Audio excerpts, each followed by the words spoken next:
नमस्कार साथियों मित्रों, हम लोग घटना चक्र की जीएस दृष्टि पढ़ रहे थे, जिसमें साइंस देख रहे थे हम लोग।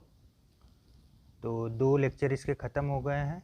उसको आप चैनल पे देख लीजिएगा, या तो मैं डिस्क्रिप्शन में उसका लिंक दे दूंगा, आप वहाँ से भी देख सकते हैं। तो मित्रों, आज आगे का पार्ट हम लोग देखते हैं।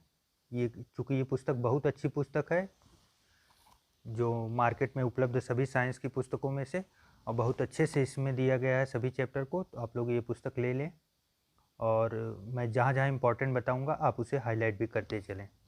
तो आइए एक अच्छे से फूल से शुरुआत करते हैं, एक अच्छी सी क्लास का, जिसमें शुरू होगा आज प्रकाश संश्लेषण, क्योंकि ये इम्पॉर्टेंट टॉपिक है।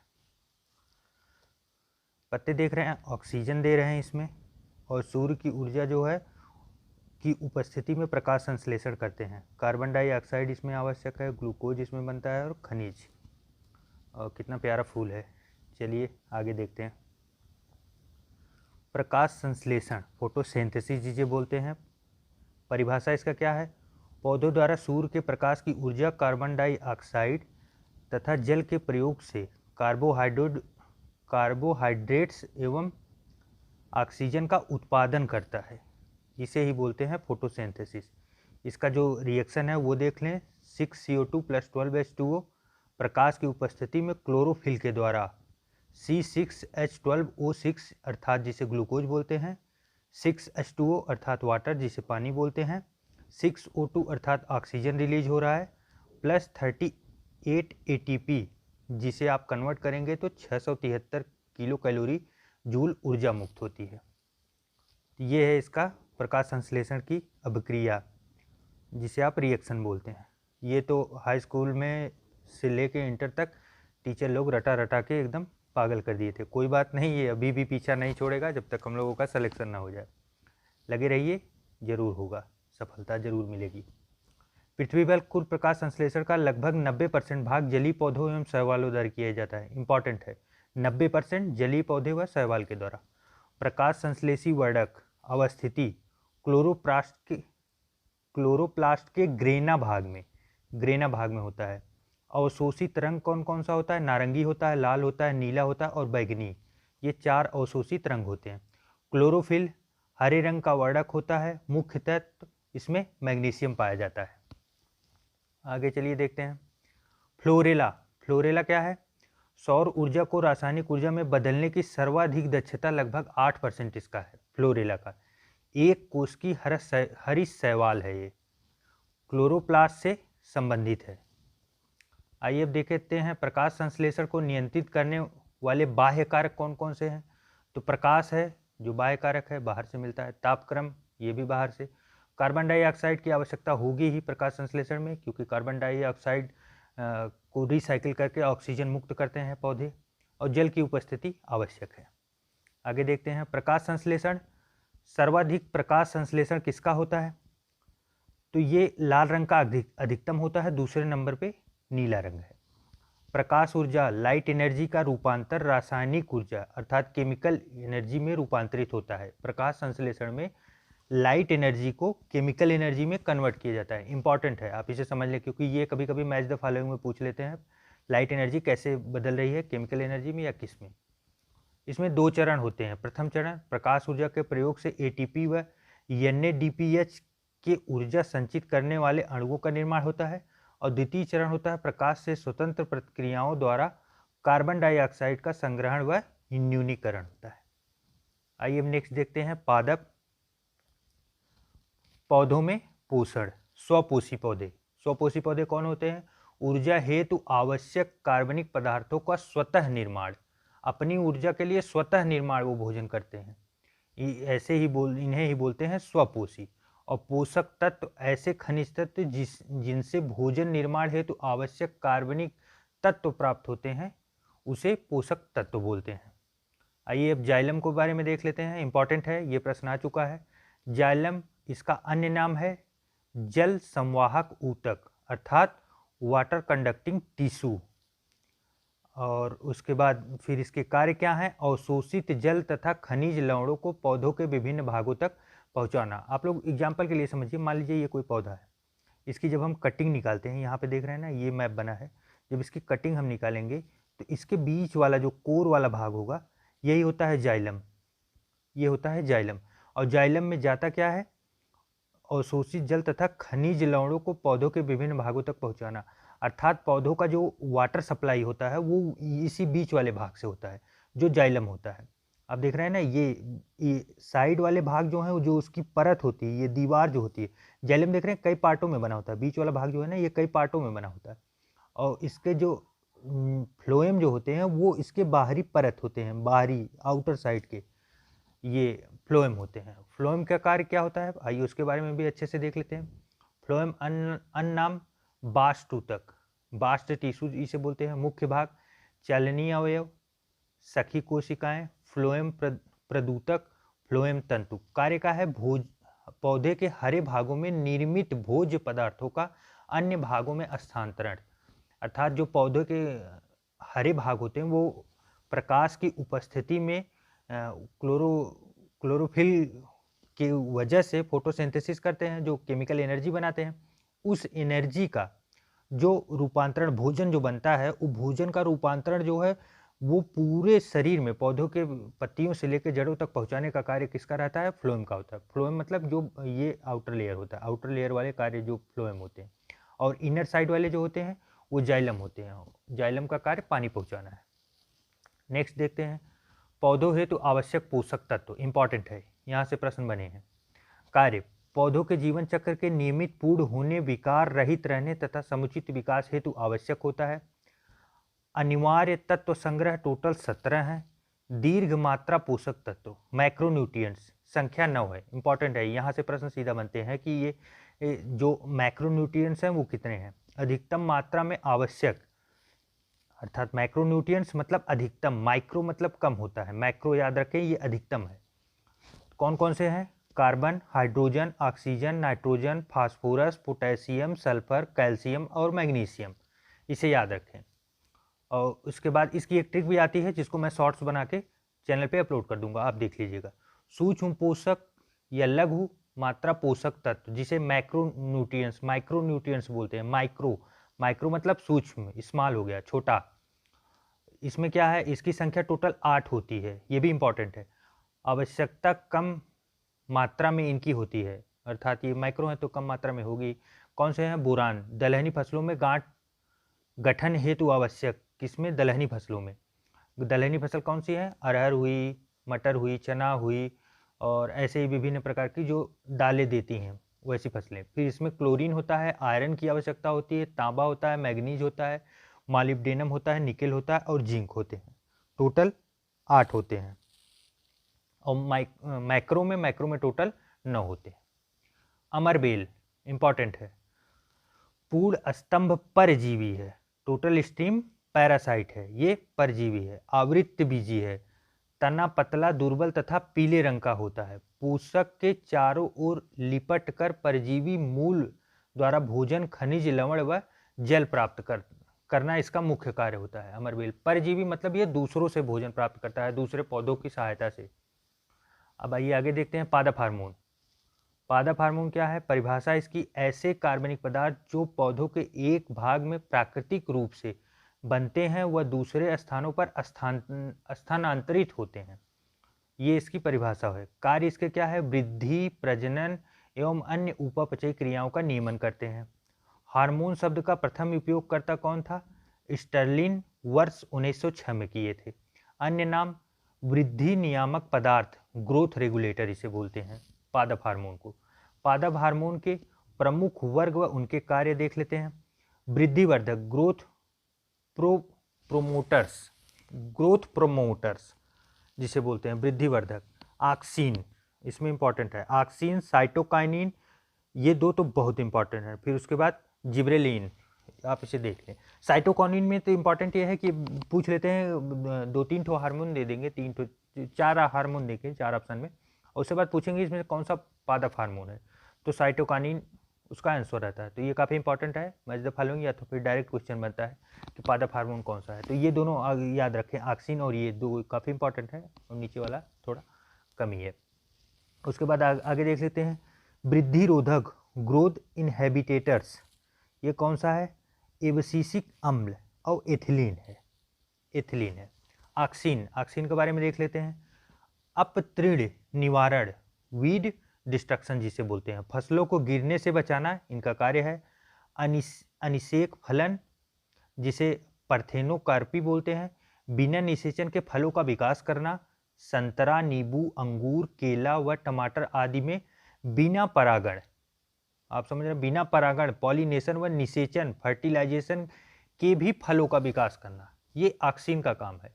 बिना परागण या पॉलिनेशन के बिना ही फलों का विकास करना। उसके बाद फिर देख लेते हैं जिब्रेलिन। जिब्रेलिन का क्या है? बौनी प्रजातियों की लंबाई में वृद्धि, पुष्पन एवं अनिषेक फलन के लिए ये यूज होते हैं। बीजों के अंकुरण में ये सहायक होते हैं। फिर साइटोकाइनिन, चूंकि ये इंपॉर्टेंट है, बहुत इंपॉर्टेंट, इसे देख लेते हैं।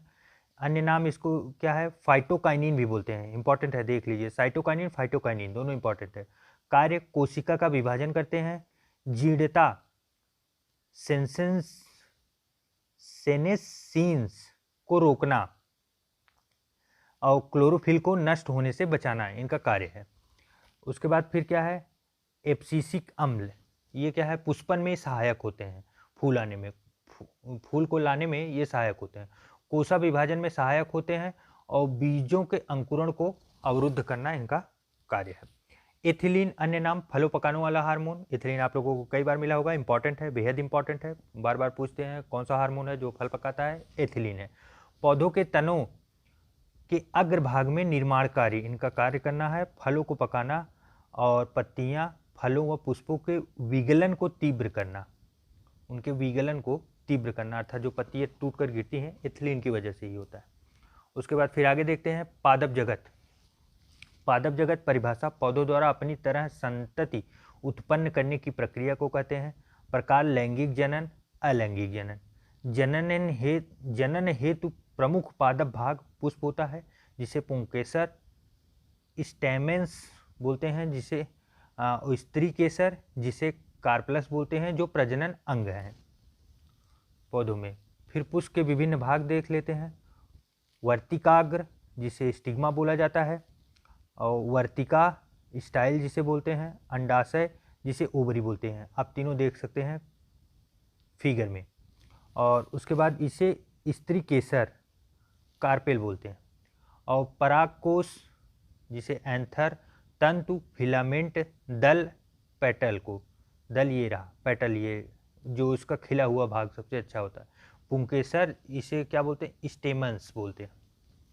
आइए उसके बाद देखते हैं पुष्पासन, जिस पे पुष्प बैठा होता है। पुष्पासन आप समझ सकते हैं, जैसे पुष्प पे आसन रखने वाले, जैसे हमारे ब्रह्मा जी हैं, तो आप ऐसे ही समझ सकते हैं ये पुष्पासन है, पुष्प पे आसन, जिस पे पुष्प आसन लिए हुए।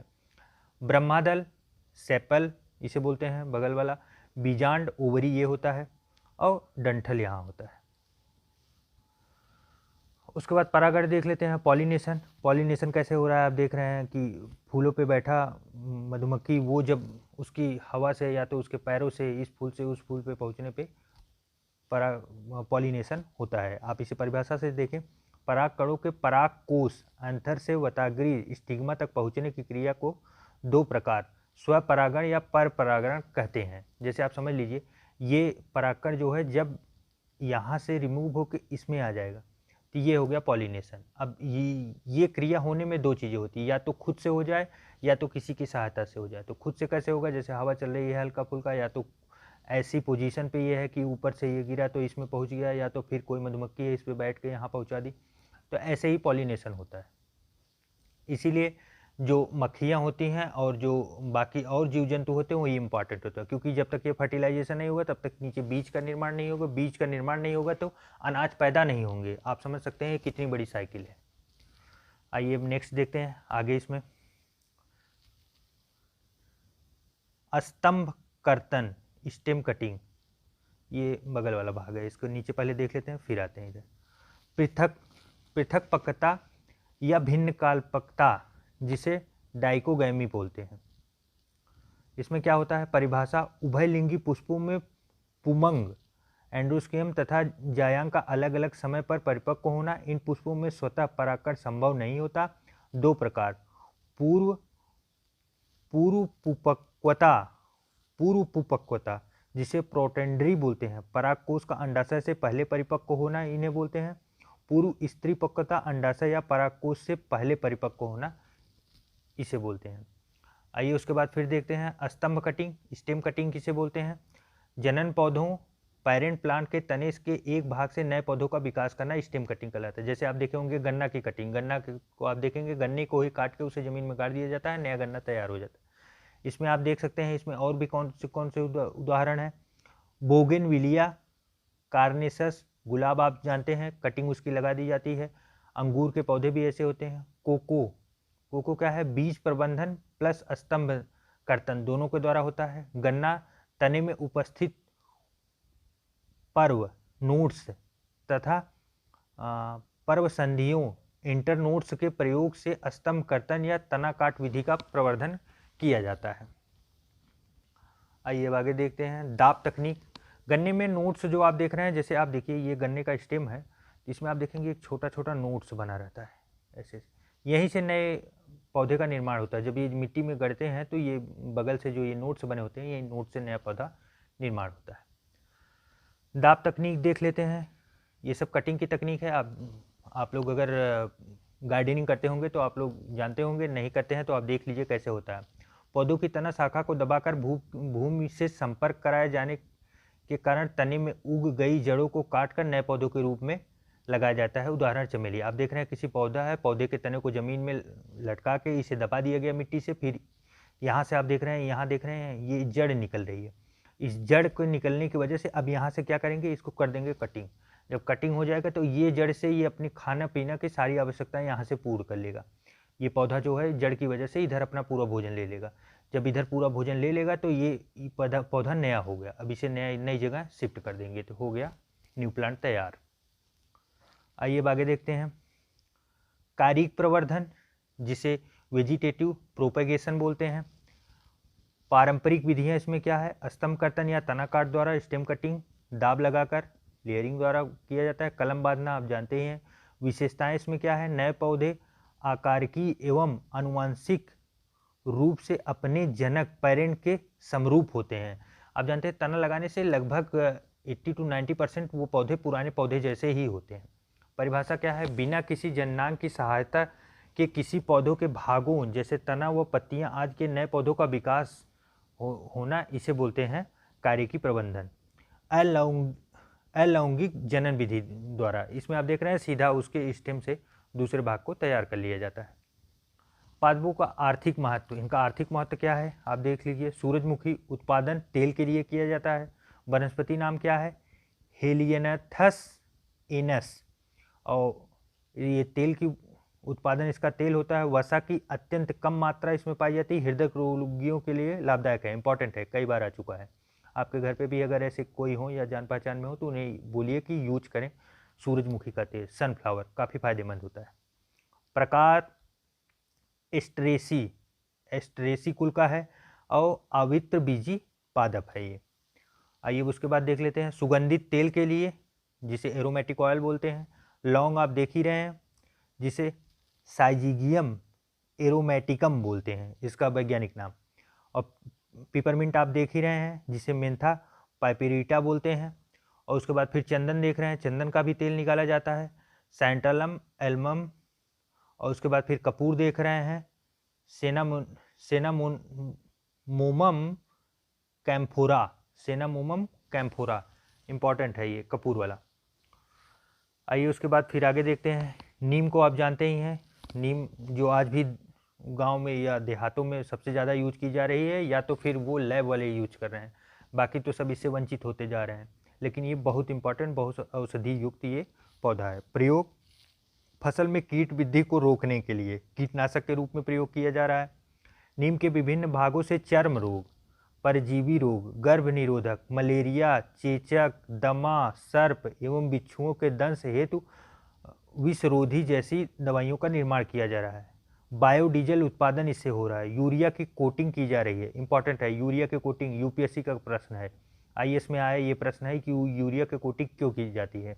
ये यूरिया पे इस नीम की पत्ती की जो कोटिंग की जाती है, मतलब उसको उसका लेप लगाया जाता है। नीम की पत्ती को कूट के एकदम बारीक कर दिया जाता है, फिर उसे यूरिया में मिक्स कर दिया जाए। इससे होता क्या है कि यूरिया के गलने की दर जो होती है वो कम हो जाती है, जिससे पौधे ज़्यादा समय तक यूरिया का इस्तेमाल कर पाते हैं, नहीं तो यूरिया बहुत जल्दी गल जाता है। आगे देखते हैं एजाडी रैक्टिन रसायन। ये क्या है?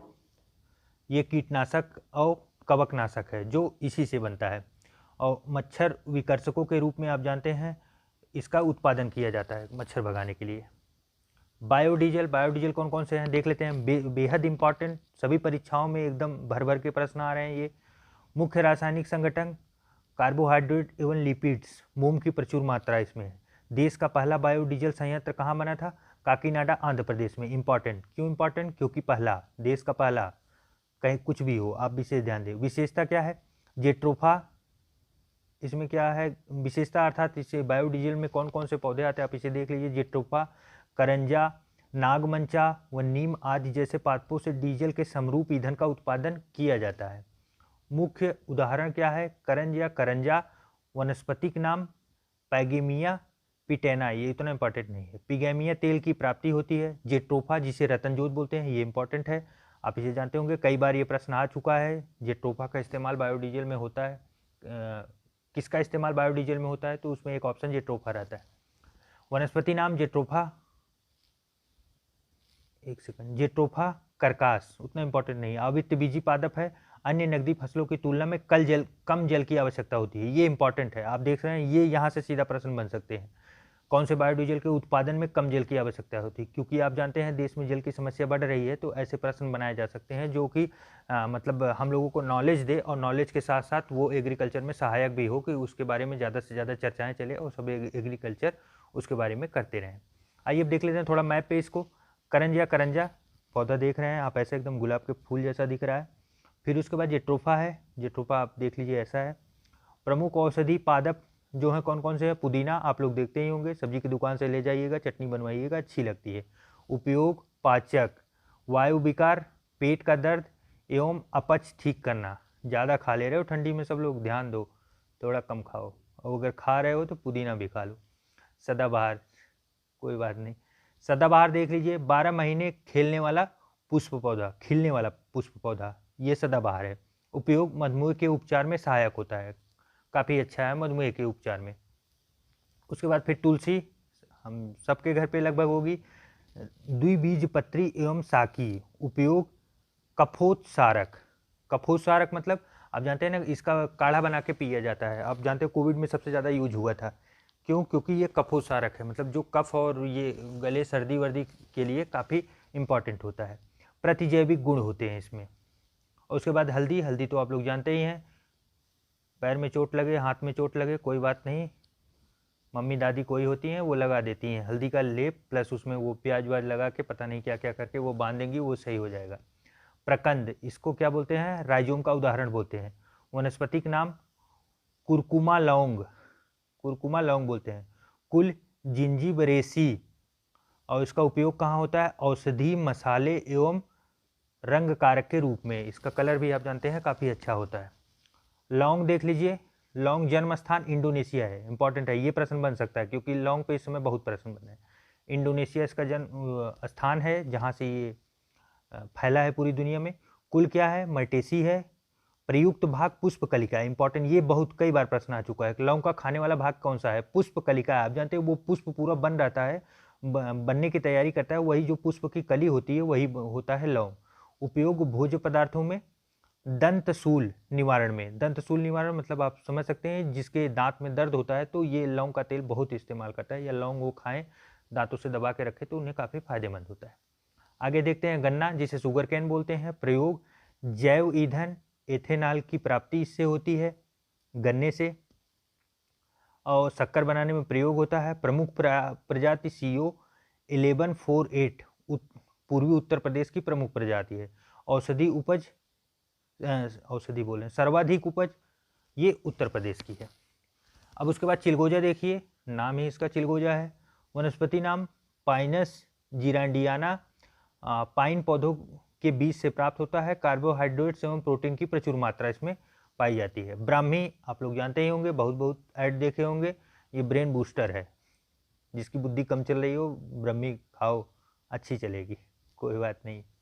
आगे देखिए, वनस्पतिक नाम बाकोपा मिनीरी, इतना इम्पोर्टेंट, इतना हार्ड नाम नहीं आएगा।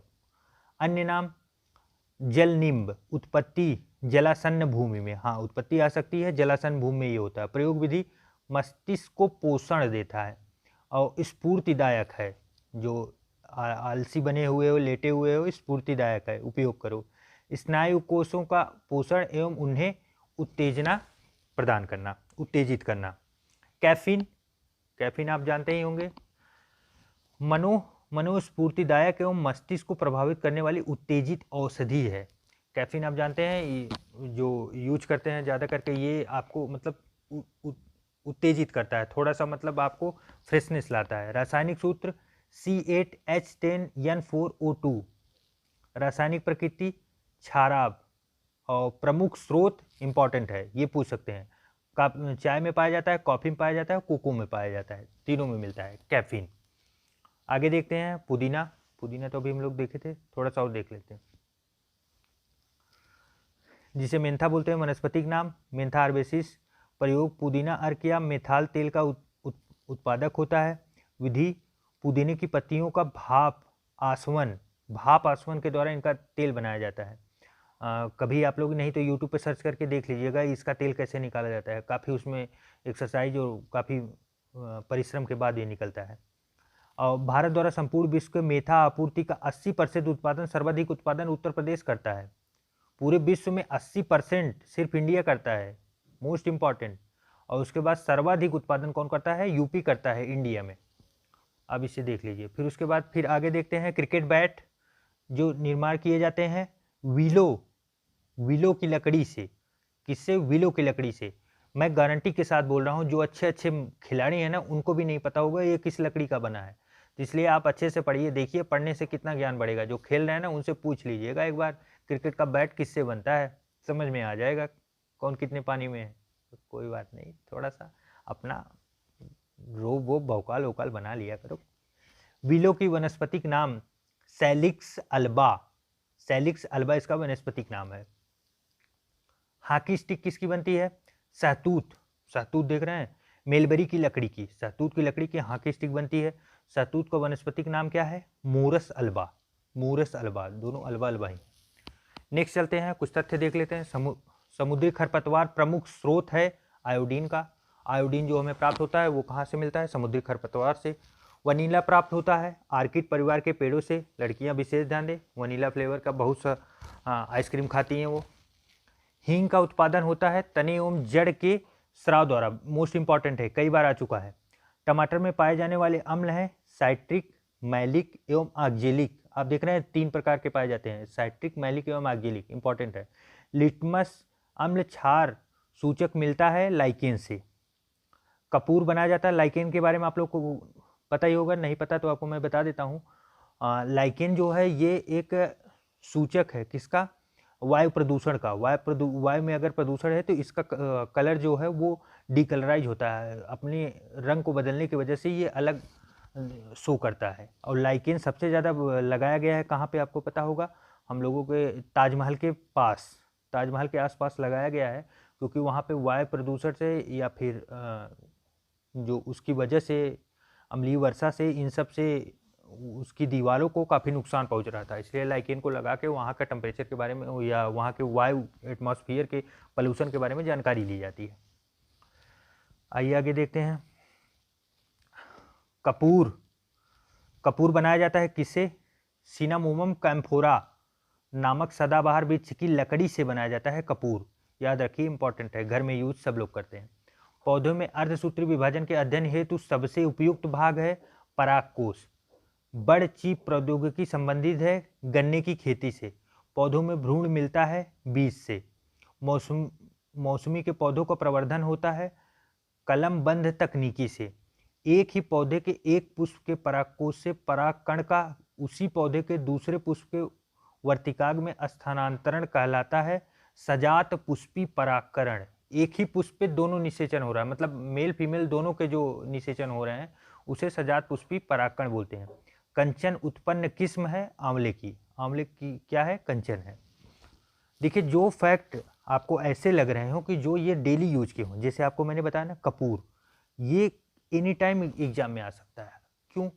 उसके पीछे रीजन है। आप ध्यान दीजिए कि मान लीजिए एग्जामिनर जो है उन्हें पेपर सेट करने के लिए मिला है। अब ऐसा तो है नहीं कि वो 1 घंटे में या 2 घंटे में बैठ के पेपर बना देंगे। वो 2 दिन, 4 दिन, 10 दिन, 15 दिन करेंगे। तो घर जाएंगे, उठेंगे, बैठेंगे, हो सकता है उनको घर पे सामान लाते समय कपूर लाना पड़े, उन्हें याद आ गया कि एक क्वेश्चन कपूर का भी डाल देते हैं, या तो फिर वो पूजा वूजा करते हों, कपूर जलाते हों, देख लिए। डेली नीड की जो चीज़ें होती है ना, वहाँ से क्वेश्चन बनने के बहुत से चांसेज होते हैं, क्योंकि उनके नज़र में जो चीज़ें पड़ी वो उसको क्वेश्चन में डाल देंगे। इसलिए डेली, इसीलिए बोलते हैं ना कि जीके, जीके मतलब जनरल नॉलेज, जो सामान्य ज्ञान की चीज़ें होती हैं, जो डेली रूटीन वाली होती है, वहाँ से प्रश्न नेचुरली बनते हैं। तो उसे आप एकदम कंप्लीट याद करके रखें, और उसके बाद जो थोड़ा सा एडवांस लेवल का लगता है तो उसे आप थोड़ा सा इग्नोर कर देंगे, चलेगा। ये रहा टैकल करने का ट्रिक। आइए अब नेक्स्ट देखते हैं, प्रमुख पादप रोग कौन कौन से हैं। रोगों का नाम और कवक। गेहूं का काल बिट, जिसे ब्लैक रस्ट बोलते हैं, ये क्या है? पक्सिनिया ग्रीमिनिया टीटीसाई के द्वारा होता है। गेहूं का शल्यकंठ अस्टिलेना टूडा टीटीसाई द्वारा होता है। आलू की अगेती अंगमारी जो है अल्टरनेरिया सिलेनी जो है, इसकी वजह से होता है। ये काफ़ी इंपॉर्टेंट नहीं है, बस सुनते चले जाएं।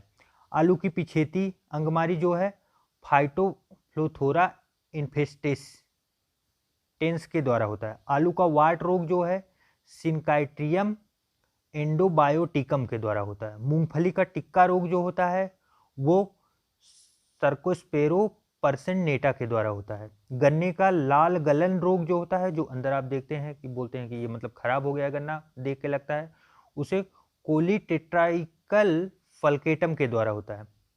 और धान का भूरी वर्ण चित्ती जो होती है उस पर पड़ती है, हेलमिन्थोस्पोरियम ओराइजी के द्वारा होता है। अरहर की म्लानी जो होती है विल्ट ऑफ अरहर फ्यूजेरियम उड़म के द्वारा होता है। आइए आगे देखते हैं, पौधों में जीवाणु जनित मुख्य रोग, जो जीवाणु जनित होते हैं वो कौन कौन से होते हैं। जीवाणु का नाम, रोगों का नाम। आलू का थैथिल रोग, ये स्यूडोमोनास सेलेनेरी सीरम के द्वारा होता है। कितना इंपॉर्टेंट और कितना बड़ा नाम है।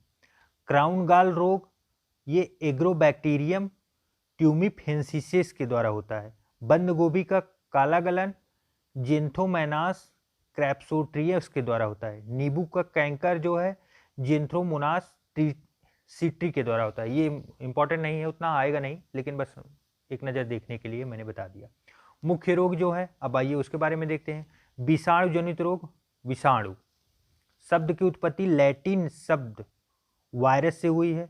रासायनिक संगठन प्रोटीन आवरण से घिरे न्यूक्लिक अम्ल का खंड, जो केवल जीवित कोशिकाओं में ही वंश वृद्धि करते हैं।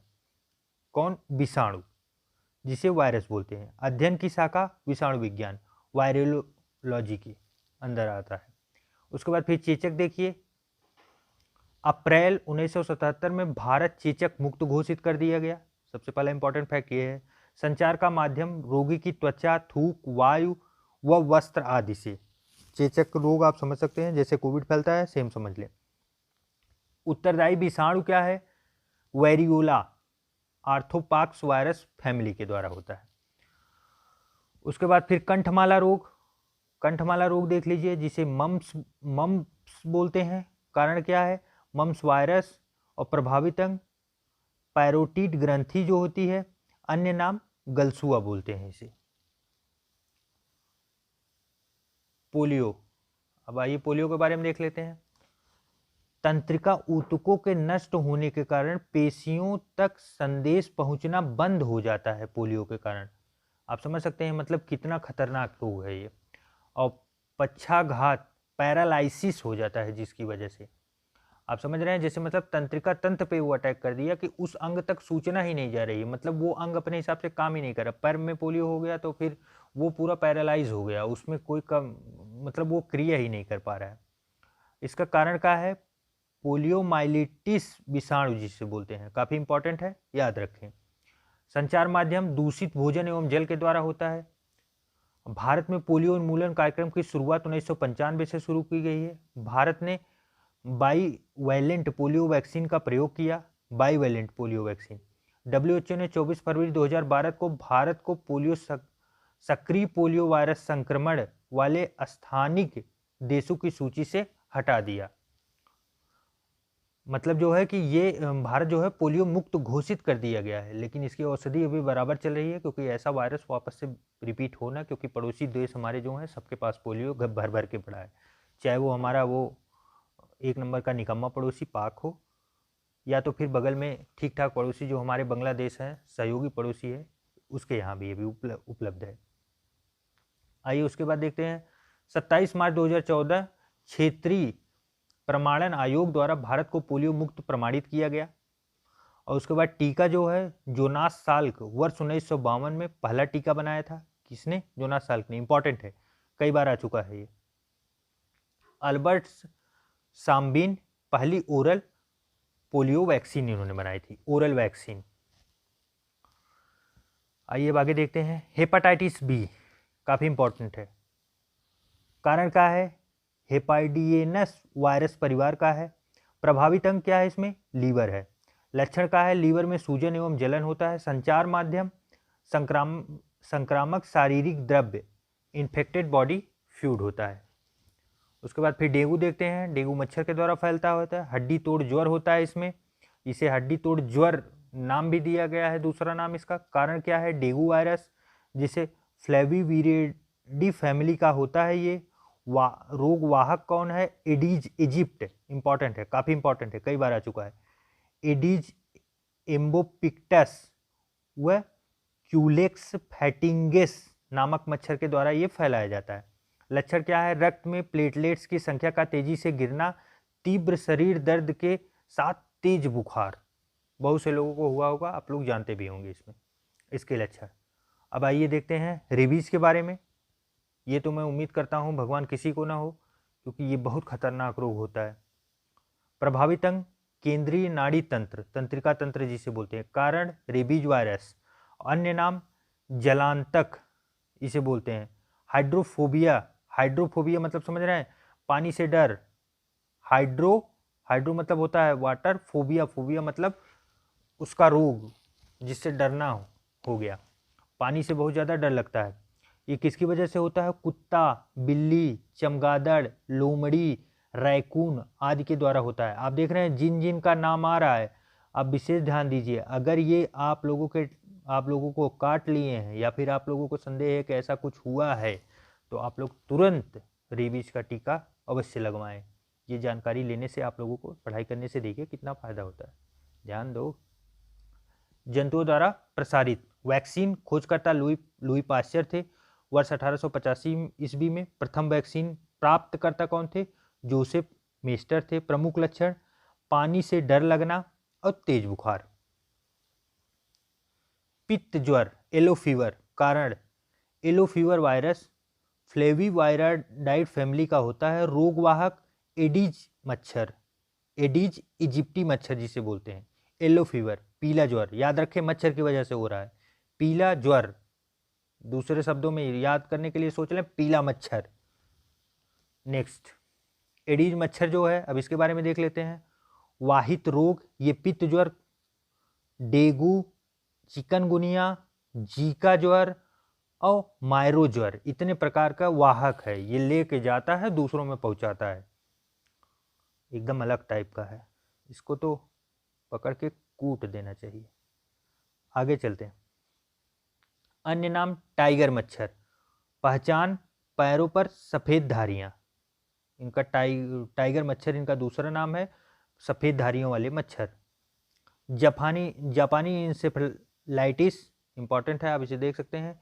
ये रोग काफ़ी ज़्यादा चर्चित था उत्तर प्रदेश के गोरखपुर जिले में, गोरखपुर में।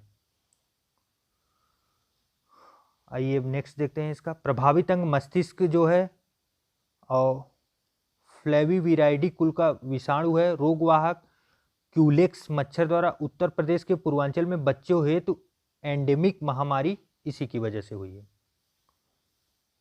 आइए अब देखते हैं एड्स। एड्स के बारे में देख लेते हैं, काफ़ी इंपॉर्टेंट है। संचार का माध्यम असुरक्षित लैंगिक संभोग, दूषित रक्ताधान, संक्रमित माता से अपरा प्लेसेंटा द्वारा शिशु को। विश्व में एचआईवी के 9 उप प्रकार हैं। भारत में एचआईवी का सी टाइप काफ़ी प्रभावी है। कारण इसका क्या है? एचआईवी ह्यूमन इम्यूनोडेफिशिएंसी वायरस, इसका फुल फॉर्म नाम है एचआईवी का, इंपॉर्टेंट है, इसे याद रखें। और विषाणु, एचआईवी विषाणु जिसे बोलते हैं, प्रभावित अंग शरीर की प्रतिरक्षा प्रणाली को प्रभावित करता है। प्रभाव टी लिम्फोसाइट नामक प्रतिरक्षी श्वेत रक्त कोशिकाओं WBC का नष्ट हो जाना। अनेक संक्रामक रोगों से ग्रसित होकर रोगी की मृत्यु कर देता है। मतलब ये सबसे पहले WBC पे अटैक करेगा। WBC पे अटैक होने का मतलब आप समझ रहे हैं, शरीर एकदम कमजोर हो जाएगी, हल्का सा फीवर, वायरस आपको कुछ भी अटैक करेगा। तो WBC तो है नहीं कि जो आपकी सेना हो, आपके शरीर की सेना हो जो उससे लड़ाई करे। तो जब लड़ाई नहीं कर पाएगा तो छोटे से रोग भी आपको मौत के घाट पहुंचाने के लिए काफ़ी हैं। तो एचआईवी इसीलिए ज़्यादा खतरनाक हो जाता है कि एचआईवी होता है बस शरीर को कमज़ोर करने के लिए, और उसके बाद कमज़ोर शरीर पे इतने वायरस अटैक करेंगे कि फिर वो आप कहीं के नहीं रह पाएंगे। चार्ल्स रॉबर्ट सी गैलो विश्व एड्स दिवस 1 दिसंबर को मनाया जाता है, काफ़ी इंपॉर्टेंट है, याद रखें। चार्ल्स रॉबर्ट सी गैलो द्वारा HTLV-3 human T cell leukaemia virus की खोज की गई थी, नामक एड्स वायरस की खोज की गई थी। पहचान के लिए परीक्षण एलिसा टेस्ट, काफ़ी इंपॉर्टेंट है। एलिसा टेस्ट किसके लिए होता है? एचआईवी के लिए। वेस्टर्न ब्लास्ट ये दूसरा है। किससे संक्रमण नहीं होता? सूखे चुंबन से, हाथ मिलाने या साथ रहने से, खांसी या छींक से, मच्छरों व खटमल के काटने से। क्योंकि बहुत से लोग कई बार ये बुद्धि लगाते हैं कि एचआईवी एड्स को कोई मच्छर काट लिया, संक्रमित कोई व्यक्ति को, मान लो ये कोई व्यक्ति है और इनको एचआईवी है, इनको मच्छर काट लिया और ये आके ये पप्पू को भी काट लिया, माफ़ कीजिएगा अगर किसी का नाम पप्पू है, तो पप्पू सोच रहा है कि मुझे भी एचआईवी हो जाएगा। तो ऐसा कुछ नहीं, आप लोग ज़्यादा दिमाग लगाने का प्रयास ना करें, इसीलिए ऐसा लिखा गया। जस्ट जोकिंग, आप लोग तो ज्ञानी हैं। निपा वायरस, अब आइए निपा वायरस के बारे में देख लेते हैं। ये तो चाइनीज है, चाइनीज वाले कुछ भी कर देते हैं, तरह तरह के वायरस निकाले हैं।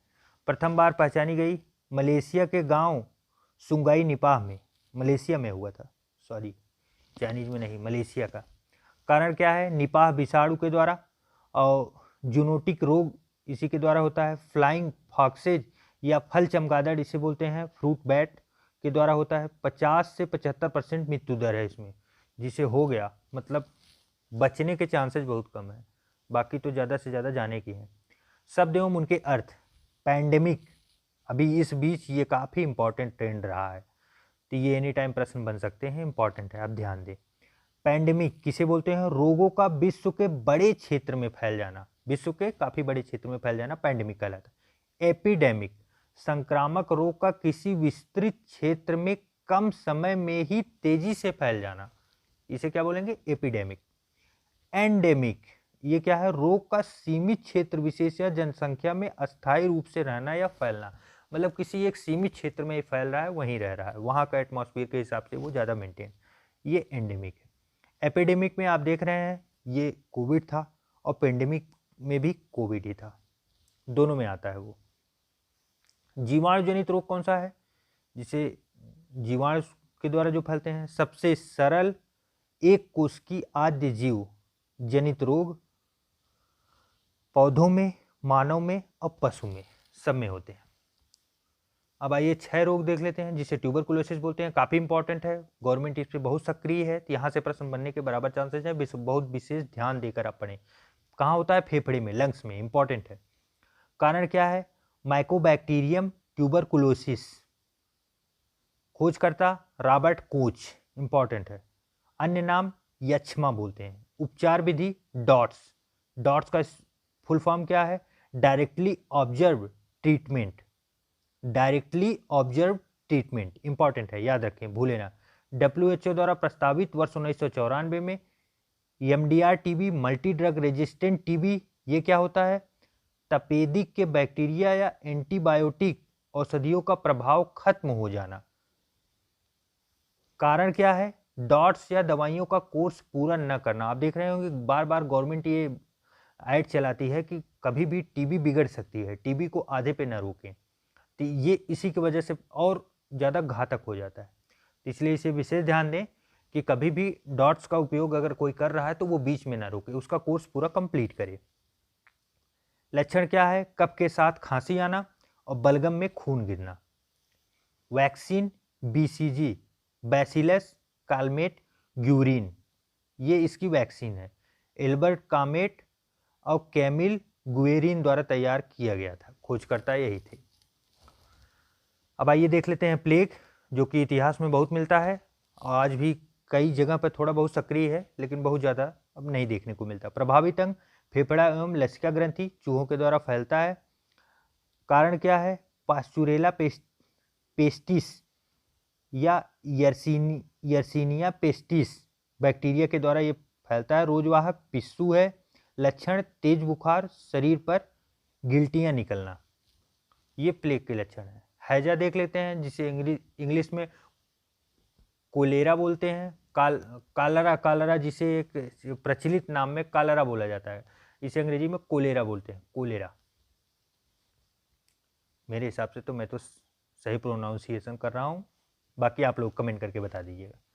कारण विब्रियो कोलेरी, खोजकर्ता रॉबर्ट कोच थे। प्रसार का माध्यम दूषित जल एवं भोजन। लक्षण लगातार दस्त व उल्टियाँ। प्रभावित अंग आंत, इंटेस्टाइन। डिप्थीरिया देख लेते हैं। कारण इनका मुंह देखो कैसा हो गया है, गंदा सा बना हुआ है, कोई बात नहीं, पढ़िए।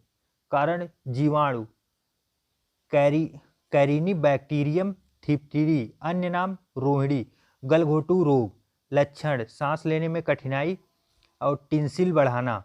वैक्सीन डीपीटी वैक्सीन संयोजित टीका। प्रभावित अंग कहाँ है? श्वास नली।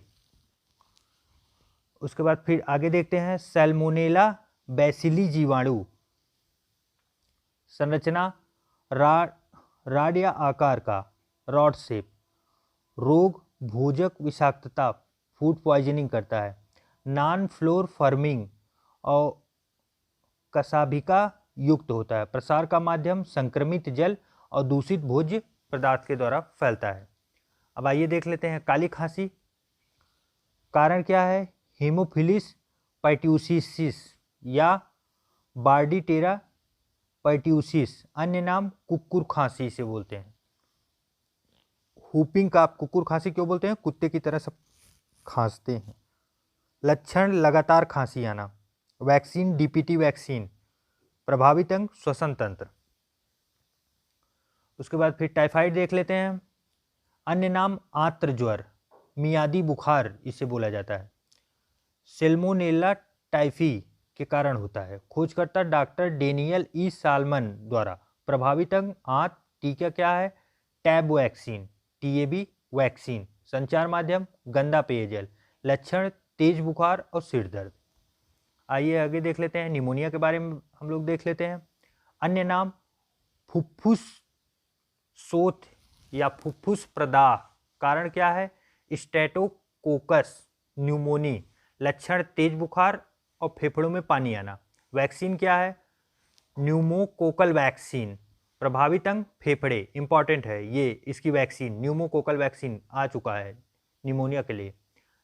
टिटनेस आप लोगों को पता होगा, जब भी पैर में कहीं कील वगैरह या लोहे से कहीं से चोट वोट लग जाती है तो तुरंत टिटनेस का इंजेक्शन लगवाते हैं। कारण क्लास्ट्रीडियम टेटिनी, अन्य नाम धनुष्टाकार लाकजा। ये अन्य नाम कोई सुना हो तो जरूर कमेंट करके बताइए, मैं तो नहीं सुना हूँ, टिटनेस ही ज़्यादा सुनता हूँ। कारण तेज बुखार, शरीर में ऐंठन, जबड़ा बंद होना। Vaccine DPT vaccine. प्रसार का तरीका मुख्यतः जंग लगे लोहे या धातु के टुकड़ों के घाव से संक्रमण। प्रभावित अंग तंत्रिका तंत्र पे प्रभाव डालता है। आगे देखते हैं सुजाक गोनोरहिया। कारण निसेरिया नोगोरी। प्रभावित अंग मूत्र मार्ग। खोजकर्ता लुडविन सिंग्समंडर निसेर। लक्षण मूत्रमार्ग में सूजन। प्रसार का माध्यम असुरक्षित यौन संबंध। सिफिलिस, खोजकर्ता फ्रिट्ज सार्डिन एरिक हाफमैन वर्ष 1905 द्वारा। रोग का कारण ट्रेपोनेमा पैलिडम, प्रसार का माध्यम असुरक्षित यौन संबंध। लक्षण शिश्न में घाव, प्रभावित अंग शिश्न। ये अब आगे देख लेते हैं एंटीबायोटिक दवाइयाँ। कुछ अब दवाइयाँ भी देख लेते हैं। आज आप लोगों को डॉक्टर बना के रहेंगे, बस आप लोग एक काम करिए, नीचे का जो रेड बटन है उसे दबा दीजिए, सब्सक्राइब कर लीजिए चैनल को, कोई बात नहीं, आगे देखिए। एंटीबायोटिक ब्रांड स्पेक्ट्रम एंटीबायोटिक जीवाणु जनित विभिन्न रोगों के प्रति प्रभावी, ग्राम प्लस एवं ग्राम निगेटिव दोनों प्रकार के जो बोले जाते हैं, जीवाणुओं के विरुद्ध प्रभावी होते हैं। उदाहरण क्लोरेफेनिकाल, अन्य नाम क्लोरोनाइट्रोमाइसिन, एजिथ्रोमाइसिन आदि। पेनिसिलिन इंपॉर्टेंट है, कई बार आ चुका है, अलेक्जेंडर फ्लेमिंग के द्वारा खोजा गया 1928 में, पहली एंटीबायोटिक थी ये। प्राप्त होता है पेनिसिलिक नोटेटम कवक से। नैरो स्पेक्ट्रम एंटीबायोटिक सीमित जीवाणुओं के विरुद्ध ही प्रभावी होता है। उदाहरण एमाक्सिलिन, पेनिसिलिन। सल्फा दवाइयाँ, सल्फा ड्रग्स किसे बोलते हैं? विशिष्ट दवाओं का एक समूह है। उदाहरण सल्फोनामाइड, सल्फामेराजाइन, सल्फाडाइजीन आदि। सल्फोनामाइड के उदाहरण हैं पांटोसिल एवं सिवाजोल आदि। पहला सल्फा ड्रग प्रांटोसिल वर्ष 1932 में बना था। अब आगे देख लेते हैं कुष्ठ रोग, लिप्रोसी के बारे में। संचार माध्यम शारीरिक संपर्क से प्रसार, कारण माइकोबैक्टीरिया लेप्री व माइक्रोबैक्टीरियम लिप्रोमटाइसिस के द्वारा। विशेष तथ्य वर्ष 2015 में भारत कुष्ठ रोग से मुक्त हो चुका है। लक्षण शरीर पर चकत्ते एवं उनमें संवेदनशीलता खत्म होना, ऊतकों का अभाव होता है। निवारण हेतु प्रयास वर्ष 1983 से राष्ट्रीय कुष्ठ निवारण कार्यक्रम का संचालन किया जा रहा है, जिसे लेप्रोसी बोलते हैं रोग को, कुष्ठ रोग को। आगे देख लेते हैं उपचार में प्रयुक्त औषधियाँ कौन कौन सी हैं। मल्टी ड्रग ट्रीटमेंट में डेप्सोन, रेफैम्पिसिन और क्लोफाजिमीन। कितना हार्ड दवाइयों का नाम होता है। कवक जनित रोग, कवक, फंगी। थैलोफाइट समूह, उत्पत्ति लैटिन शब्द फंगस के द्वारा, शाब्दिक अर्थ छत्रक या मशरूम। अध्ययन हेतु शाखा माइकोलॉजी बोलते हैं। मृतोपजीवी या परजीवी दूसरों पे ही होते हैं। जनन बीजाणुओं द्वारा होता है। संवहन ऊतकों का अभाव होता है और पर्णहरिम रहित होते हैं। जड़, तना तथा पत्तियों का अभाव होता है। आप मशरूम को देख ही रहे होंगे, वो व्हाइट कलर का होता है, इसीलिए वो अपना भोजन भी नहीं बना पाता, क्योंकि अगर वो ग्रीन कलर की पत्तियां होती उसमें तो वो क्लोरोफिल उपस्थित रहता, तो वो फोटोसिंथेसिस के द्वारा भोजन अपना बना सकते थे। ये परजीवी होते हैं, दूसरों के भोजन पर निर्भर होते हैं। एथलीट फुट, खूब जम के पढ़े होंगे आप लोग, आज देख भी लीजिए क्या है। ये देख रहे हैं पैर में, ये कब होता है? बरसात के सीजन में जब कीचड़ विचड़ में काम कोई करता है तो उसके पैर में ऐसे बन जाता है। कारण ट्राइकोफाइटोन व टीनिया पेडिस नामक कवक के द्वारा। संचार का माध्यम संक्रमित मृदा, संक्रमित अंग, त्वचा के मुलायम हिस्से विशेषकर अंगुलियों के बीच के हिस्से। एस्परजिलोसिस डिजीज रोग, ये कैसे होता है? कारण स्पर्जिलस प्रजाति के कवक। उदाहरण Aspergillus flavus, Aspergillus fumigatus, Aspergillus niger, क्या क्या नाम दिए हैं। लक्षण दम घुटना, महक न आना, प्रभावित अंग फेफड़ा।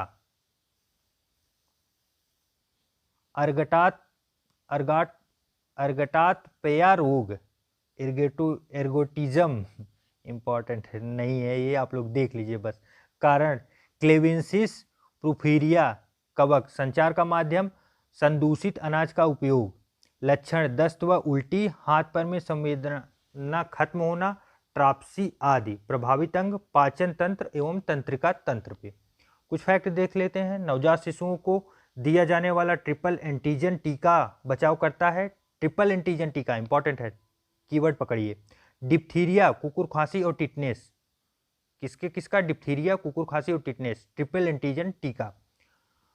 क्लास्ट्रीडियम बाटुलिनम बैक्टीरिया से उत्पन्न रोग है बाटुलिज्म रोग। WHO के अनुसार सर्वाधिक संख्या में प्राण लेने वाला रोग कौन सा है? तपेदिक, टीबी सबसे ज्यादा। 6 रोग टीबी के परीक्षण हेतु विशिष्ट परीक्षण टेस्ट है मैटाक्स ट्यूबर क्यूलिन त्वचा परीक्षण या टीबी रक्त परीक्षण। दंत क्षय का कारण है स्ट्रेप्टोकाकस म्यूटांस एवं लैक्टोबैसिलस नामक बैक्टीरिया। अब प्रमुख रोग उत्तरदायी कवक देख लेते हैं। इथलिट फ्रूट ट्राइकोफाइटोना कवक के द्वारा होता है। जियोट्राइकोसिस जियोटिकम कैडिकम कवक के द्वारा होता है। दांत जो होता है ट्राइकोफाइटन वेरुकोसम कवक के द्वारा होता है। कैंडिडाइसिस होता है। गंजापन जो होता है वो टीनिया कैपिटिस कवक के द्वारा होता है। खाज जो होता है एकेरस स्कैबीज कवक के द्वारा होता है। और फिर त्वचा प्रदाह होता है। दमा जो होता है स्पर्जिलस फ्यूमिनेगेटस कवक के द्वारा होता है। आइए आगे देख लेते हैं। एल्फाटॉक्सिन विष उत्पत्ति स्पर्जिलस फ्लेवस, स्पर्जिलस फ्यूमिगेटस, पार्सनिक आइसलैंडिक आदि कवकों द्वारा उत्पन्न। संचार का माध्यम मक्का, मूंगफली आदि फसलों के द्वारा। प्रभावित अंग इसमें क्या होता है? यकृत लीवर, जिसे यकृत कैंसर बोलते हैं। प्रभाव कैंसर कारक कार्सिनोजेन। खाद्य योग्य कवक कौन कौन से हैं वो देख लेते हैं। छत्रक एग्रिकस आप देख रहे हैं ना, ये मशरूम है। गुच्छी मार्सेला जिसे बोलते हैं, ये खाने योग्य हैं। ब्लैक फंगस, अब ब्लैक फंगस क्या है इसे भी देख लेते हैं, काफी चर्चाओं में था इस समय ये रोग। अन्य नाम म्यूकोरोमाइकासिस, पूर्व नाम जाइगोमाइकासिस, कारण म्यूकोरोमाइसिटिस कवक के द्वारा। कोविड-19 के संदर्भ में प्रमुख पोस्ट कोविड रोग बनकर उभरा है। मृत्यु दर लगभग 54%, जिसको हो जाता था आप देख लीजिए रेयर केस में, मतलब 50-50 चांस है बचने का, ज्यादा करके जाने का ही चांसेस था। प्रभावित अंग साइनस, फेफड़े और मस्तिष्क। जहरीले कवक कौन कौन से होते हैं देख लीजिए, ये जंगल वाले मशरूम है, खाइएगा मत कभी। अमाटिका, और कौन से हैं? लाइकोपर्डोना। इस बुक की सबसे बड़ी खासियत यह है ना कि आप उसे देख भी सकते हैं, देखने के बाद ज़्यादा समझ में आते हैं, याद होते हैं। अन्य परजीवी रोग, अब आइए अन्य परजीवी रोग देख लेते हैं। प्रोटोजोआ, प्लेटीहेल्मिन्थीज और नीमेटोडा। काला आजार, अन्य नाम लिथमैनियेसिस रोग, कारण लिथमैनिस डोनोवानी नामक प्रोटोजोआ। त्वचा तथा आंतरिक अंगों की श्लेष्मिक कलाएं। म्यूकस मेम्ब्रेन रोगग्रस्त। प्रभावित अंग त्वचा एवं संपूर्ण शरीर। रोगवाहक बालू मक्खी, सैंड फ्लाई। निद्रा रोग, स्लीपिंग सिकनेस, इंपॉर्टेंट है, यूपीपीसीएस 2021 में ये प्रश्न आया है, 2021। कारण क्या है? ट्रिपैनोसोसा नामक प्रोटोजोआ। रोगवाहक सीसी मक्खी। कारण नींद में भी सोने से बोझिल होना, दिन में नींद से बोझिल होना, अर्थात आपको हमेशा लगेगा कि नींद जैसी लग रही, और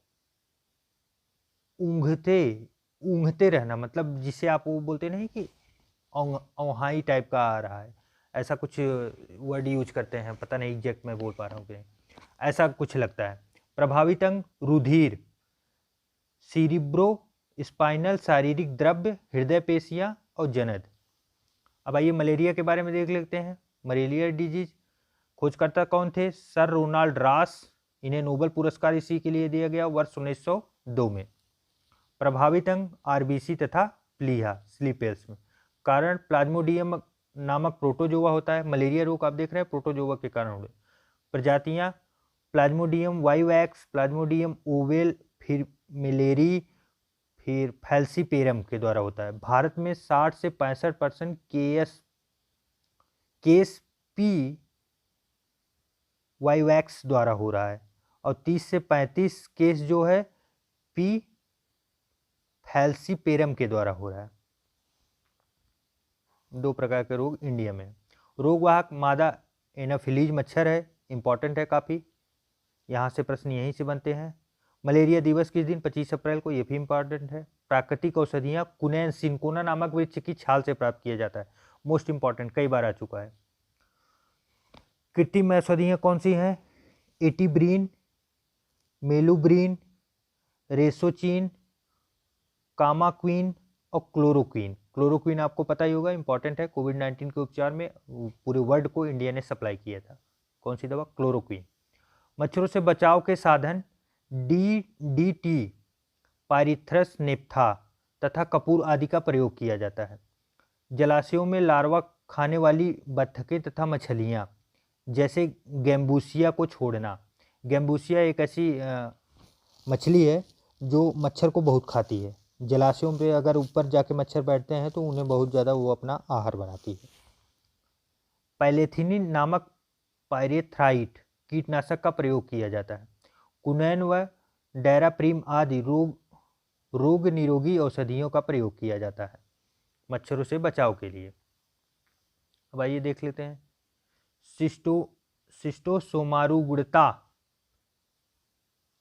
ऐसे ऐसे रोग हैं कि पूछिए मत। अन्य नाम बिल्हार्जिया सिस्टोसोमा नामक वर्णकृमि के द्वारा प्रभावित अंग लीवर, आंत्र एवं अन्य अंग। प्रमुख लक्षण त्वचा में खुजली, बुखार, सिर दर्द, पेट दर्द। प्रसार कहाँ होता है? विकासशील देशों में महामारी के रूप में। परजीवी एवं संक्रमण मनुष्य तथा अन्य स्तनियों के रुधिर वाहिनियों में उपस्थित मलेरिया के बाद सर्वाधिक संक्रमण फैलाने वाला परजीवी रोग है ये। प्रसार का माध्यम असुरक्षित पेयजल, स्वच्छता की कमी। फिर उसके बाद देखते हैं फैथियोला संघ प्लेटोहेलमिन्थीस के द्वारा होता है। चपटा यकृत कृमि होता है। होने वाला रोग पैसियोलियासिस होता है।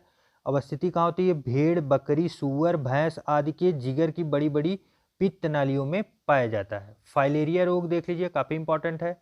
इसकी दवा भी गवर्नमेंट का फ्री लगभग सभी ब्लॉकों पे उपलब्ध कराई है, जिसका उपचार के लिए आप भी यूज कर लीजिए। और स्लीपद अन्य नाम इसका जो है हाथी पाँव इसे बोलते हैं। और फील पाँव, आप देख रहे हैं ये पैर देख रहे हैं ना, काफ़ी मोटा हो गया है ये वाला, ये फाइलेरिया की वजह से है। न्यूरोसिस्टिस सिरकोसिस प्रभावित अंग केंद्रिका तंत्र का तंत्र। प्रसार का माध्यम सूअर के मांस का भक्षण।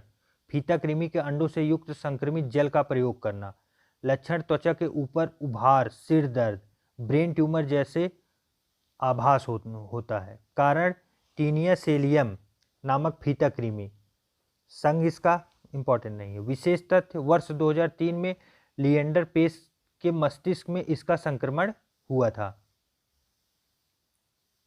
अच्छा, इसमें अभी और बचा था, और देख लीजिए इसमें ये बुचेरेरिया ब्रैक्टाई के कारण होता है, नामक गोल कृमि के कारण होता है। संघ नीमेटोडा और रोग वाहक का है मादा क्यूसलेक मच्छर, इंपॉर्टेंट है। फाइलेरिया रोग किससे हो रहा है? मच्छर से, मोस्ट इंपॉर्टेंट। लक्षण हाथ पैर एवं जननांग सहित अन्य भागों का फूलकर विकृत होना। प्रभावित अंग लिम्फ ग्रंथियां। कुछ इंपॉर्टेंट फैक्ट देख लेते हैं। मानव शरीर में परजीवी रूप में उपस्थित नीमेटोडा संघ की जातियों की संख्या कितनी है? लगभग 50। मलेरिया का प्राथमिक पोषद क्या कौन है? प्राइमरी होस्ट मनुष्य। मलेरिया का द्वितीयक पोषद मादा एनाफिलीज मच्छर। प्लाज्मोडियम मानव शरीर में पाया जाता है आरबीसी एवं यकृत लीवर कोशिकाओं में। पायरेथ्राइड स्तनधारियों की तुलना में कीटों के लिए विषाक्त होता है 2250 गुना अधिक। स्कैरिएसिस कारण स्कैरिस नामक गोल कृमि। संघ नीमेटोडा। औषधियाँ चीनोपोडियम का तेल और मीबेडाजोल या अल्बेंडाजोल, एल्कोपार आदि, ये सब औषधियाँ हैं। प्रभाव बच्चों का पोषण ठीक से न होना, शारीरिक व मानसिक विकास का बुरा प्रभाव। प्रभावित अंग आंत में होता है। नोट स्कैरिस की अवस्थाएं कौन सी हैं? प्रथम तरुण डिंभक, जिसे रैबिडिटिफॉर्म लार्वा बोलते हैं। द्वितीयक एस्बिर्जियो टेनिस अंडे, जो मनुष्य हेतु संक्रामक होते हैं। वंशागति रोग जो होते हैं, अब उसके बारे में देख लेते हैं। जेनेटिक डिजीज, परिभाषा एक पीढ़ी से दूसरी पीढ़ी में हस्तांतरित होने वाले रोग जेनेटिक रोग कहलाते हैं। कारण दोषपूर्ण जीन, डिफेक्टिव जीन होता है। वंशानुगत रोग कौन से हैं? गुणसूत्र संख्या की त्रुटियों के कारण रोग होते हैं, जिसे डाउन सिंड्रोम बोलते हैं, टर्नर सिंड्रोम बोलते हैं, क्लाइनफिल्टर सिंड्रोम बोलते हैं। इसका सबसे बड़ा ट्रिक तो देख लीजिए, सिंड्रोम है।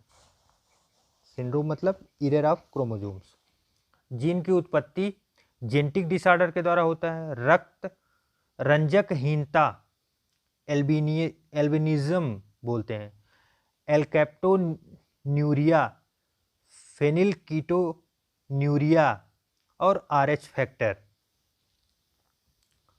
फेलिनकीटोन में या फेलिनकीटोन्यूरिया रोग, अन्य नाम पीकेयू। प्रभाव मूत्र में फेनिलपायरुविक अम्ल आना, तंत्रिका ऊतक में फेनिल एलेनिन के जमाव से बच्चों में अल्पबुद्धिता या मानसिक जड़ता। प्रभाव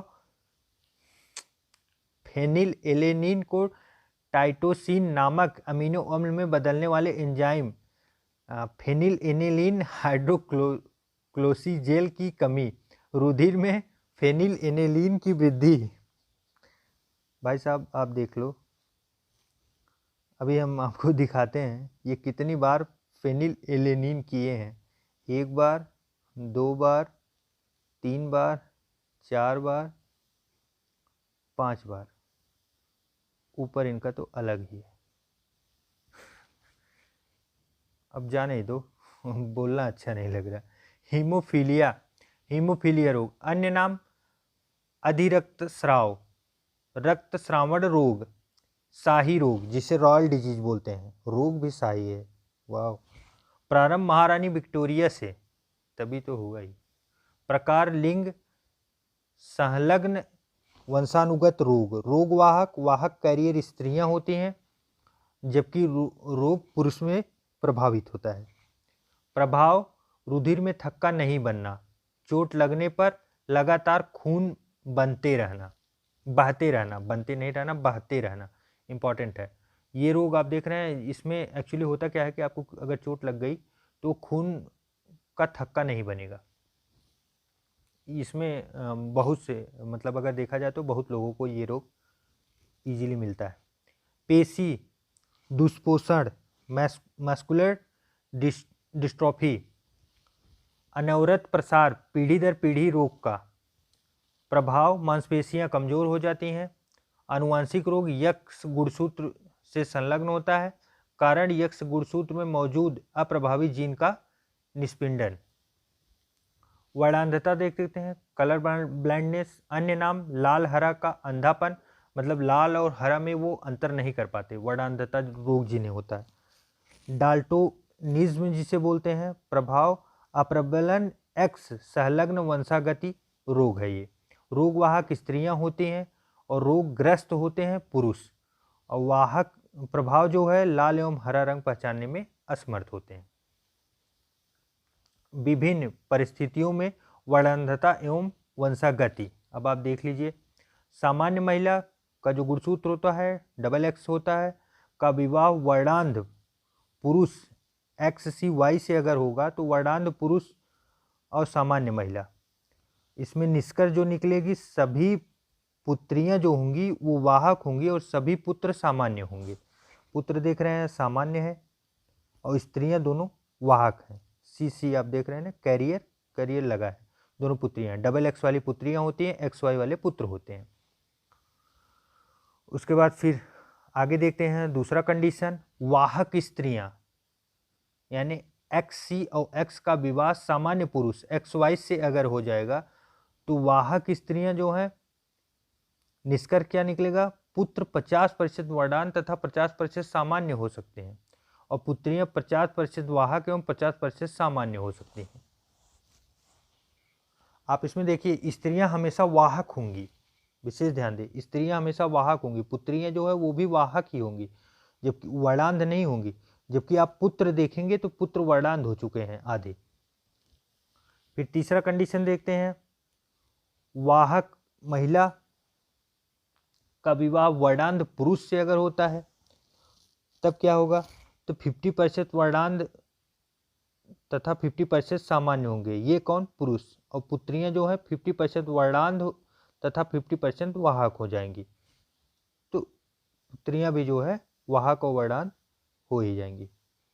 फिर उसके बाद देखते हैं, वर्णांध महिला का विवाह सामान्य पुरुष से, तो सभी पुत्र वर्णांध तथा सभी पुत्रियां वाहक होंगी। मतलब ये तीसरा कंडीशन है। इनको देख रहे हैं, दोनों एक्स एक्स के दोनों गुणसूत्र पे कैरियर लगा है। नेक्स्ट देखते हैं, एल्फेस्टोन्यूरिया कारण होमोजेंटेसिस अम्ल का विखंडन नहीं होने से मूत्र में इसकी मात्रा बढ़ना, होमोजेंटेसिस डाई ऑक्साइनेज एंजाइम की कमी प्रभाव, मूत्र में हीमोसेंटेसिस अम्ल का उत्सर्जन, जोड़ों में गठिया। थैलीसीमिया प्रकार अल्फा थैलीसीमिया, बीटा थैलीसीमिया प्रभाव हीमोफिलिया के संश्लेषण की क्षमता का प्रभाव, शरीर में अत्यधिक अरक्तता। गुणसूत्र संख्या एवं त्रुटियां, टर्नर सिंड्रोम कारण लिंग गुणसूत्रों अर्थात सेक्स क्रोमोसोम में केवल एक गुणसूत्र उपस्थित अर्थात मोनोसोमिक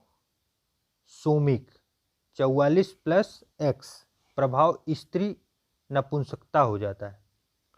क्लाइनफेल्टर सिंड्रोम लिंग गुणसूत्र 2 की जगह 3 हो जाते हैं, जिसे ट्राइसोमिक बोलते हैं अर्थात 44+XXY प्रभाव, पुरुष नपुंसकता हो जाती है। डाउन सिंड्रोम देख लेते हैं, अन्य नाम मंगोलीय जड़ता बोलते हैं। 21 जोड़ी के गुणसूत्रों में 2 के बजाय 3 गुणसूत्र ट्राइसोमीमिक इन्हें बोलते हैं। प्रभाव प्रभावित पुरुषों में नपुंसकता, लक्षण व्यक्ति का सिर गोल, गर्दन मोटी, खुला मुख तथा तिरछी आंखें। एल्बिनिज्म अन्य नाम रंजकहीनता कारण आनुवंशिक विकार के कारण शरीर में मिलेटिन पिगमेंट की उपस्थिति और एंजाइम टायरोसिनेज का अभाव। प्रभाव क्या है, त्वचा, बाल एवं आंखों में रंग का अभाव। मेलेनिन के अभाव में हानिकारक पराबैंगनी विकिरणों के प्रति सुभेद्य। बबल बेबी रोग प्रभाव, जन्म के समय से ही शिशु की प्रतिरक्षा तंत्र निष्प्रभावी, अंतः संक्रमण रोगों के प्रति अति संवेदनशीलता। नामकरण, बाह्य वातावरण में उपस्थित हानिकारक रोगाणुओं से सुरक्षा हेतु कीटाणु रहित प्लास्टिक के बुलबुलों में उपचार के कारण इनका नाम रखा गया बबल बेबी रोग। अन्य नाम SCID severe combined immunodeficiency, alymphocytosis, Glanzmann Riniker syndrome आदि नाम है। हीनताजन्य संक्रामक व अन्य रोग, हीनताजन्य या अभाज्य रोग, खनिजों, विटामिनों तथा आवश्यक पोषकों की कमी से उत्पन्न रोग। अब आइए उसके बाद देखते हैं कैंसर के बारे में। ओंकोजीन कैंसर हेतु उत्तरदायी सर्वप्रथम पहचान SRC के रूप में खोज वर्ष 1970 में सबसे पहले मुर्गियों में खोजा गया था, रास सरमोका वायरस के द्वारा। और इसका कारण क्या है, कोशिकाओं में अनियंत्रित विभाजन व विकास के कारण असंगठित ऊतक वृद्धि, टिश्यू की वृद्धि होती है। आप इसे समझ लीजिए ऐसे कि जैसे मान लीजिए कोई सेल है, अगर कैंसर हो गया तो इनका जो सेल डिवीजन, क्योंकि लाखों करोड़ों कोशिकाएं हमेशा हर मिनट मरती हैं और नई बनती रहती हैं, तो ये इनके मरने और कितनी बनेंगी इसका जो उनका फार्मूला होता है जिस पे वो वर्क करते हैं हमारी शरीर कि कितना विभाजन करना है, कितनी डेथ हुई है, कितना नया बनाना है, ये उसको इफेक्ट डाल देता है। इफेक्ट डालने की वजह से ये अनकंट्रोल होती हैं, ये बनती ही रहती हैं, बनती ही रहती हैं, बनती ही रहती हैं। ये मतलब ये कम नहीं होती हैं, ये कितना चाहिए इस पे रुकती ही नहीं, ये लगातार बनने लगती हैं, उसे ही बोलते हैं कैंसर। अपरूपांतरण कैंसर कोशिकाओं का शरीर के एक अंग से दूसरे निकटवर्ती अंग में फैलना, ये लगातार बढ़ते रहते हैं। कैंसर की 3 स्टेज होती हैं। शरीर के एक हिस्से में सीमित कैंसर कोशिकाएं। स्टेज सेकंड क्या है? कैंसर कोशिकाओं का संक्रमित अंग के लिम्फ नोड तक पहुंच जाना। स्टेज 3 लिम्फ नोड द्वारा कैंसर कोशिकाओं का शरीर के दूसरों अंगों तक पहुंचना मेटास्टेसिस कहलाता है। अब इसका उपचार क्या है? रेडियो फास्फोरस P32 के द्वारा, कोबाल्ट 60 के द्वारा, आर्सेनिक 74 के द्वारा, ट्यूमर संसूचित करने में प्रयुक्त गोल्ड 198, इंटरफेरान अल्फा 2A, गुर्दे एवं रक्त कैंसर के उपचार हेतु। सेरेब्रली पाल्सी अन्य नाम प्रमस्तिष्क अंगघात, प्रमस्तिष्क पक्षाघात, कारण मस्तिष्क के मोटर कंट्रोल सेंटर संचलन नियंत्रण केंद्र में हुई क्षति से। व्युत्पत्ति सेरेब्रम मस्तिष्क से जुड़ाव एवं पाल्सी मांसपेशियों में कमजोरी। लक्षण मांसपेशियों में असंतुलन, असामान्य मृदा, सही से जल न पाना आदि। प्रभावित रोगी मुख्यतः गर्भस्थ नवजात शिशु व 3 वर्ष तक की आयु वाले बच्चे। प्रभावित अंग तंत्रिका तंत्र।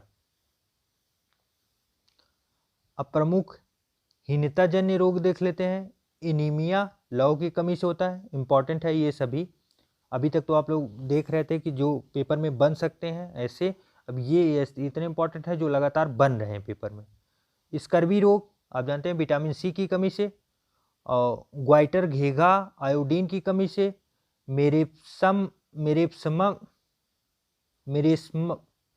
मेरेस्मस दीर्घकालीन उपवास के कारण प्रोटीन सहित ऊर्जा के सभी स्रोतों के अभाव से, क्वासियोरकर प्रोटीन अल्पता, मुर्गियों में रिकेट्स विटामिन डी की कमी से। रिकेट्स पढ़ते होंगे आप लोग, ध्यान दीजिए ये किस में होता है? मुर्गियों में होता है।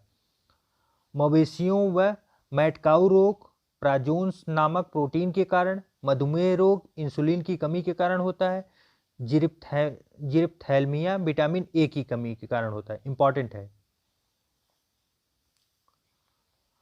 अल्जाइमर रोग, अल्जाइमर डिजीज, प्रभावित अंग मस्तिष्क। खोजकर्ता जर्मन मनोचिकित्सक डॉक्टर एलोइस अल्जाइमर। कारण बीटा एमिलाइज प्रिकर्सर प्रोटीन। प्रभाव स्मरण क्षमता क्षीण होना। प्रभावित रोगी मुख्यतः 48 से लेकर 65 वर्ग आयु। प्रकार वंशानुक्रम से प्राप्त, बाद की आयु में प्रकट, ये दोनों प्रकार के हो सकते हैं। पार्किंसन रोग कारण मस्तिष्क में तंत्रिका कोशिकाओं की क्षति के कारण डोपामाइन का स्तर कम हो जाना। डोपामाइन व पार्किंसन रोग के संबंध में खोजकर्ता स्वीडन के आर्किड कार्लसन को नोबेल पुरस्कार 2000 में दिया गया। औषधि यल डोप। प्रभावित अंग तंत्रिका तंत्र है। लक्षण संतुलन बिगड़ना, हाथ कांपना आदि, ये इसके लक्षण हैं। मीना-माटा रोग काफी इंपॉर्टेंट है, कई बार पढ़े हैं। कारण पारा मरकरी से उत्पन्न होता है। विषाक्तता मरकरी के द्वारा। उत्पत्ति का स्थल जो है जापान की मीना-माटा खाड़ी में पाया गया था, वहाँ की मछली के द्वारा ये फैला गया था। प्रभावित अंग तंत्रिका केंद्रीय तंत्रिका तंत्र। लक्षण शरीर के अंग, होंठ तथा जीभ का काम न करना, आंखों का धुंधलापन, मानसिक असंतुलन। अब आइए उसके बाद दृष्टि दोष देख लेते हैं, काफी इंपॉर्टेंट है। साइन डिफेक्ट जिसे बोलते हैं। अबिंदुकता एस्टिग्मेटिज्म जिसे बोलते हैं। लक्षण व्यक्ति की संपूर्ण दृश्यता में कमी आ जाती है। उपचार बेलनाकार लेंस का प्रयोग करने से उपचार किया जाता है। मोतिया बिंदु आप देख रहे हैं, ये व्हाइट पार्ट देख रहे हैं ना आंख में, ये मोतिया बिंदु है। ये नॉर्मल है आई विथ कैटरैक्ट्स अर्थात मोतियाबिंदु। लक्षण आँख के लेंस का अपारदर्शी हो जाना। उपचार ऑपरेशन कर नया कृत्रिम लेंस लगा देना। मायोपिया अन्य नाम निकट दृष्टि दोष। लक्षण दूर की चीजें न दिखना। उपचार अवतल कॉन्केव लेंस, अवतल लेंस। आप इसको देखिए, निकट दृष्टि दोष, इसका मतलब क्या हुआ? एक वस्तु है दूर, एक वस्तु है निकट। निकट दृष्टि दोष, जिसमें दोष लगा है वो वस्तु दिख रही है ठीक ठाक। अब आप यही समझ लीजिए, ये हमेशा उल्टा चलता है। निकट दृष्टि दोष मतलब निकट की वस्तुएं ठीक दिख रही हैं, दूर की वस्तुएं ठीक नहीं दिख रही हैं। इसीलिए इसमें बहुत कंफ्यूजन होता है, बहुत से लोगों का गलत आंसर बनता है। तो आप हमेशा याद रखिए, इसमें जिसमें दोष लगेगा वो सही है, वो सही दिख रहा है, बस आप कभी नहीं भूलेंगे। दूर दृष्टि दोष मतलब वस्तुएं दूर की दिख रही हैं ठीक ठाक, ये रहा इंपॉर्टेंट। और इसको सही करने के लिए जो लेंस का उपयोग करते हैं, कौन सा लेंस है? अवतल लेंस। अवतल, निकट दृष्टि के लिए अवतल लेंस। आइए अब आगे देखते हैं। हाइपरमेट्रोपिया अन्य नाम दूरदृष्टि दोष, इसे ही बोलते हैं। लक्षण पास की चीजें न दिखना। आप देख रहे हैं दूरदृष्टि दोष मतलब दूर की चीजें दिख रही हैं, पास की चीजें नहीं दिख रही। उपचार क्या है? कन्वेक्स लेंस या उत्तल लेंस लगाने से इसका उपचार होता है। मधुमेह, डायबिटीज कारण इंसुलिन का स्राव कम होना, रक्त में शर्करा का बढ़ जाना। विश्व मधुमेह दिवस 14 नवंबर को मनाया जाता है, इंपॉर्टेंट है, याद रखें।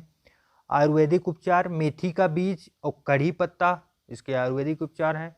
इंसुलिन की खोज कौन की थी? बेंटिंगम तथा मैक्लायड। वर्ष 1923 का नोबेल पुरस्कार इन्हें दिया गया। निदान क्या है? डायग्नोज रक्त में ग्लाइकोसिलेसिस, हीमोग्लोबिन, HbA1c का मापन, ये भी कई बार इंपॉर्टेंट है, आ चुका है। HbA1c क्या है? मधुमेह है। मधुमेह रोग के कारण, अब रोग के कारण देख लेते हैं। अग्नाशय, अग्नाशय में क्या उपस्थित है? आप देख रहे हैं बीटा कोशिका द्वारा इंसुलिन का कम उत्पादन करना, कम इंसुलिन का रक्त वाहिनी ब्लड वेसल्स व रक्त प्रवाह स्ट्रीम में प्रवेश होना, ये रक्त वाहिनी है। ये क्या है? आमाशय, आमाशय एवं आंत में भोजन का ग्लूकोज में परिवर्तन हो जाना और ग्लूकोज का रक्त वाहिनी व रक्त प्रवाह में प्रवेश हो जाना, इसी की वजह से मधुमेह होता है। कम इंसुलिन के कारण शरीर की कोशिकाओं द्वारा ग्लूकोज का उपयोग न हो पाना, रुधिर वाहिनी में ग्लूकोज का जमाव। अग्नाशय लैंगर हिंस की दीपिका, बीटा कोशिकाएं आप इसमें देख सकते हैं कौन सी है, ये रही। अल्फा कोशिकाएं ये बगल वाली ही रही। डेल्टा कोशिकाएं और एफ कोशिकाएं, एफ सेल बहिर्स्रावी अग्न्याशय कहलाते हैं। आइए अब देख लेते हैं। इंसुलिन उत्पादन हेतु जेनेटिक इंजीनियरिंग में प्लाज्मिड का प्रयोग होता है। जीवाणु प्लाज्मिड डीएनए का एक छोटा खंड, प्लाज्मिड का रेस्ट्रिक्शन एंडोन्यूक्लियेज एंजाइम द्वारा खंडन, मानव में इंसुलिन उत्पन्न करने वाले जीन का प्लाज्मिड में निवेशन, अभियांत्रिकृत प्लाज्मिड का पोषी जीवाणु में निवेशन किया जाता है, फिर विषाणु में विभाजन एवं इंसुलिन उत्पादन का प्रारंभ किया जाता है। इंसुलिन इतनी ज़्यादा मेहनत करने के बाद बनता है। पीलिया, जॉन्डिस जिसे बोलते हैं, अन्य नाम पांडु रोग, प्रभाव यकृत, लीवर खराब होना, मृत्यु संभव। लक्षण मूत्र पीला हरा होना, त्वचा एवं नेत्र पीले पड़ना। प्रभावित अंग लीवर, कारण बिलुबिरीन का शरीर में फैलना। हृदयघात हार्ट अटैक देख लेते हैं। कारण तंतु ऊतकों में चकत्ते एवं कोलेस्ट्रॉल एवं लिपिड पदार्थों का जमा होना। एथेरोस्क्लेरोसिस, हृदय धमनियों में रक्त का थक्का बनना। बढ़ावा देने वाले कारण मोटापा, उच्च तनाव, धूम्रपान, वसायुक्त आहार आदि। निदान क्या है? Cath lab. प्रभावित अंग हृदय, उपचार औषधियाँ, रुधिर अस्कंदन रोधी औषधियाँ, उदाहरण एस्पिरिन। एस्पिरिन बीपी के ब्लड प्रेशर वाले रोगों को उपचार के लिए दिया जाता है रोगियों को। शल्य चिकित्सा, बाईपास सर्जरी की जाती है बगल से। हृदय धमनी में शरीर से दूसरी धमनी जोड़ना, छाती में मेमोरी धमनी, हाथ से रेडियल धमनी, पैर से सेफनस धमनी। क्लोन भेड़ डाली की जन्म प्रक्रिया, भेड़ 1 भेड़ 2। ये डाली कौन है आप जानते हैं?